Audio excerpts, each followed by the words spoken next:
कांग्रेस की circuit house में बैठक किस मुद्दे पर थी? तो 1 तारीख को जो वोटर अधिकार यात्रा है उसका समापन गांधी मैदान में है। तो लोगों से जो है ना कि अपेक्षा की जा रही थी कि जिस तरह से गर्मजोशी से नवादा के धरती पर माननीय राहुल गांधी और इंडिया गठबंधन के नेताओं का भव्य स्वागत किया गया, तो एक बार फिर हम जलवा दिखाएं नवादा जिला की तरफ से गांधी मैदान में। और इसी के लिए जो है ना हमारे गुर्जर साहब जो है ना कि एक बैठक रखे थे जिसमें हम लोग जन सम्मिलित हुए थे। लगभग कितने लोग पटना पहुंचने वाले हैं? नवादा जिला से देखिए, मैं सभी की बात तो नहीं कर सकता। नहीं, आपके जिलाध्यक्ष भी यहाँ थे, आप लोग भी हैं, तो कुछ न बात तो तय हुई होगी ना कि यहाँ कितने लोग जाने वाले हैं। हम थोड़ा सा लेट से पहुँचे तो हमारे तरफ से जो है न जो कहा गया कि लगभग जो है ना हम 2000 लोगों को ले जाएंगे वहाँ। और हमने तो जो है ना उस दिशा में पहल भी शुरू कर दिया है। हमारी टीम में अधिकतर महिलाएं रहेगी। ये नारी शक्ति को बढ़ावा राहुल जी भी चाहते हैं कि नारी आगे बढ़े। और हमारे क्षेत्र की गोविंदपुर विधानसभा की माताएं बहनें हमारे साथ खड़ी हैं हमें आशीर्वाद देने के लिए, तो वहाँ भी हमारे साथ चलने को तैयार हैं।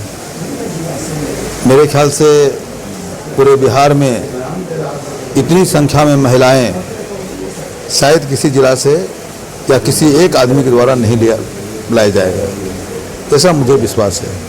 क्योंकि महिलाओं को ले जाने में बहुत सारी समस्याएं भी हैं, उसका भी प्रबंध करना पड़ता है, उसका केयर करना पड़ता है। बहुत सारे लोग जवाबदेहियों से भागते हैं कि भाई ये परेशानी वाली चीज़ है, लेकिन नारी जो है वो जननी है, दुर्गा का रूप है, शक्ति का रूप है। हम उसकी उपासना करते हैं, तो हम चाहते हैं कि अधिक से अधिक नारी हमारे साथ चलें, माताएं बहनें हमारे साथ चलें। एक तरफ हम नारी की उपासना करते हैं शक्ति के रूप में, और दूसरे तरफ आए दिन हमारी जो लड़कियां हैं, औरतें हैं, वो सामूहिक बलात्कार का या निजी बलात्कार के शिकार हो रही हैं। अभी कल परसों की एक घटना है पटना में, 5वीं क्लास की एक बच्ची 90% जली हुई बंद बाथरूम में मिली है।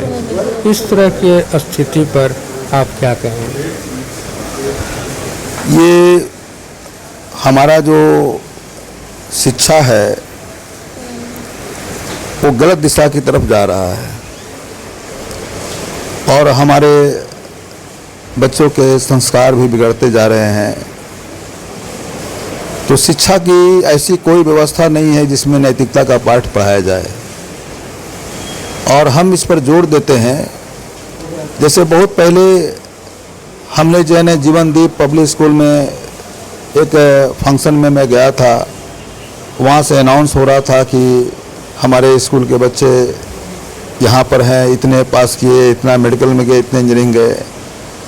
मेरा वहाँ पर एक सोच पैदा हुआ, एक हम एक्चुअली कह नहीं पाए लेकिन हम कहना चाहते थे कि हम कितना डॉक्टर, इंजीनियर, IAS, IPS पैदा करते हैं, बात उसका नहीं है। हम कितने संस्कारी लोग पैदा करते हैं, ये बड़ी बात है।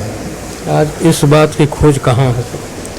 हाँ, इस बात की खोज करने वाले कर रहे हैं। जैसे प्रसंगवश जब आपने प्रश्न पूछा तो मैंने उत्तर दिया। ये लगभग 10 साल पहले की बात है जो मैं कह रहा हूँ। तो हमारे मन में भावना थी, और कभी ऐसा मौका मिला कि समाज के शैक्षणिक स्तर को हम सुधारें या दिशा प्रदान करें, तो उसमें हम संस्कार और नैतिकता का भी शिक्षा जरूर देंगे। आज हमारे पास जो है न जो शिक्षाएं दी जाती है वो रोजगार परक शिक्षा भी दी जाती है और साइंस की शिक्षा दी जाती है, लेकिन संस्कार विचार की शिक्षा नहीं दी जाती है। तो हम इस पर पहल करेंगे और इस चीज़ को आगे बढ़ाएंगे। संस्कार के बिना सारा समाज सुना है। बगैर संस्कार के हम कुछ नहीं कर सकते हैं। अगर शिक्षा से लोग कहते हैं कि शिक्षा, हम पहले भी इंटरव्यू हम दिए थे, उन्होंने कहा था कि राजनीति में पढ़े लिखे लोग आ रहे हैं तो ये खुशी की बात है। हमने कहा कि खुशी की बात इसलिए नहीं है कि पढ़े लिखे लोग आ रहे हैं। राजनीति में पढ़े लिखे अगर संस्कारी लोग आ रहे हैं, विचारक लोग आ रहे हैं, तो ये खुशी की बात है। और नहीं तो शिक्षा तो लोगों को ठगने के काम में आता है, लोगों को जो है ना सामाजिक माने प्रदूषण फैलाने के काम में आ रहा है। आज तो राजनीति भी ठगने के लिए किया जा रहा है। वही बात है।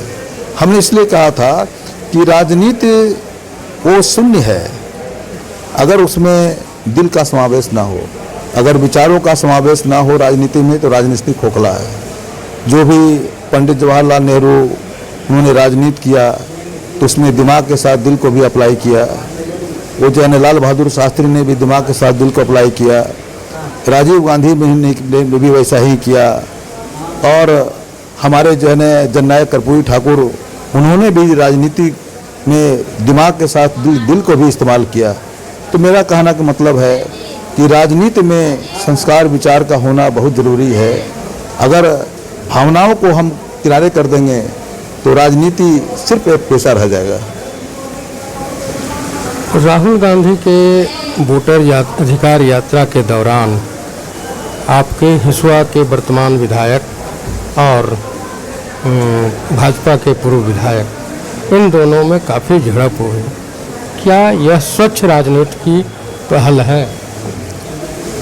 अगर आप हमसे पूछते हैं तो मैं इन सब बातों में ना उलझना चाहता हूँ, ना पढ़ना चाहता हूँ। मेरा एक राजनीति का तरीका है कि हम किसी को कंधा पकड़ करके या लहंगी लगा करके पीछे नहीं ठेलना चाहते हैं। हम किसी गिराना नहीं चाहते हैं। हम चाहते हैं कि हम उस दौड़ में इतना तेज दौड़ें कि हमारे कंप्यूटर हमसे पीछे रह जाए। और स्वच्छ राजनीति ऐसा ही होना चाहिए। कोई आदमी अगर आगे बढ़ने की कोशिश कर रहा है तो आप अच्छा और काम कीजिए, आप आगे बढ़िए, सामाजिक काम कीजिए, विचारों को आगे बढ़ाइए, संस्कारों को आगे बढ़ाइए, उदारता दिखाइए, प्यार दिखाइए, सहानुभूति दिखाइए। ये सारे आपके हथियार हैं जिससे आप आगे बढ़ सकते हैं। किसी को पीछे से धक्का दे करके आगे बढ़ना जो है ना, ये स्वच्छ राजनीति की बात नहीं है। पिछले कई वर्षों से नवादा पूरे बिहार में शिक्षा के नाम पर, रोजगार के नाम पर, उद्योग के नाम पर, यानी हर एक मामले में पिछड़ा हुआ है और अधिकतर विधायक सत्ता के ही रहे हैं। इसका कोई वजह? हम पुनः कहेंगे कि राजनीति जो है हमें समाज को आगे बढ़ाने के लिए करना चाहिए। लोग बड़े उम्मीद से चुनते हैं और हम गोविंदपुर विधानसभा के प्रत्याशी हैं और हम अपने लोगों से ये भी कहते हैं कि यदि हमें आपने अपना प्यार दिया, अपने अवसर दिया, तो सिर्फ हम उन्हीं के नहीं रहेंगे जिन्होंने हमें वोट दिया, बल्कि जो उन्होंने नहीं दिया और हमारे क्षेत्र के हैं तो वो भी हमारी जनता है, वो भी हमारा परिवार है, वो भी हमारा भाई है, हमारे बहन है। तो हमें तो सभी के लिए सोचना होगा। आप अगर अपने घर के सामने अगर पक्का जो है ना कि या खूबसूरती बढ़ाते हैं, अब अगल बगल जो है ना अगर कचरा फैला रहता है तो आपका घर खूबसूरत नहीं बनेगा। खूबसूरत बनाने के लिए आपको पूरे मोहल्ले को खूबसूरत बनाना पड़ेगा। उसी तरह से जो है ना पूरे समाज जब आगे बढ़ेगा, जब सारे लोग पक्ष के विपक्ष के जब स्वच्छ मानसिकता के साथ आगे बढ़ेंगे तो हमारा सुंदर समाज होगा और हम अपने विचारों को ऊंचाई तक ले जाएंगे। जी, आपने जो समय दिया, धन्यवाद। धन्यवाद।